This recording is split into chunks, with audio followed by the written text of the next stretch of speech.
তাহলে কাশ্মীর যদি চলে যায় ওই দিন বেশি দূরে নয়, ওই বিশ্ব বেহায়া বদমাশ নরেন্দ্র মোদী সরকার এই স্বাধীন সার্বভৌম বাংলাদেশটাকে দখল করার ষড়যন্ত্র লিপ্ত হবে।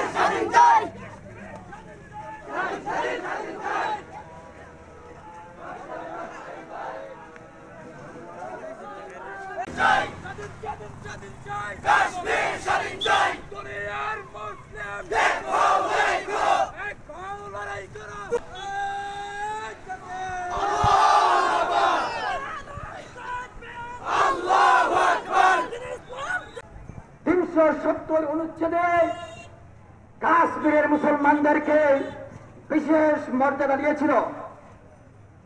আজ বিশ্বের শ্রেষ্ঠ শয়তান নরেন্দ্র মোদী এই বিশেষ ক্ষমতা কেড়ে নিয়ে হায়নার মতন 1.5 কোটি মুসলমানদের উপর ঝাঁপিয়ে পড়েছে।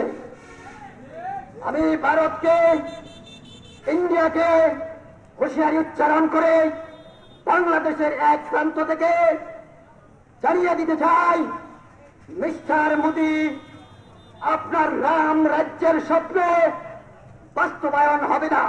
আল্লাহ নবী ওই সময় বললেন, হে সাহাবীরা তোমরা শুনে রাখো, ওই সময় আমার একদল উম্মত তারা বেঈমানদের বিরুদ্ধে ভারতের যুদ্ধে তারা অংশগ্রহণ করবে, তারা জিহাদ করবে। জিহাদ করার সময় তারা 3 দল হয়ে যাবে।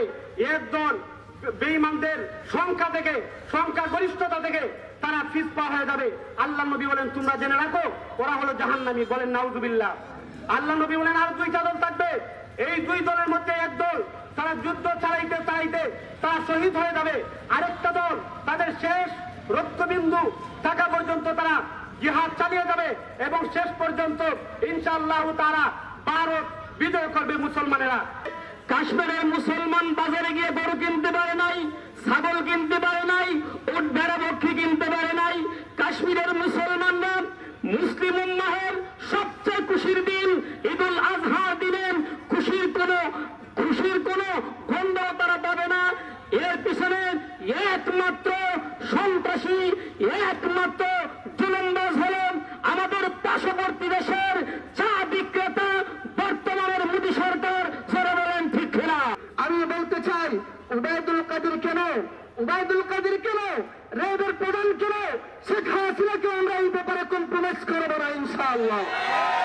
শুধু তাই না, শেখ হাসিনা কেন, খুদার কসম করে বলতে পারি, এই ব্যাপারে যদি ইসলাম আর মুসলিমের বিরুদ্ধে যদি আমার জন্মদাতা বাবাও যায়, আমার বাবার মাথা আমি দেহ থেকে আলাদা করতে দ্বিধাবোধ করব না।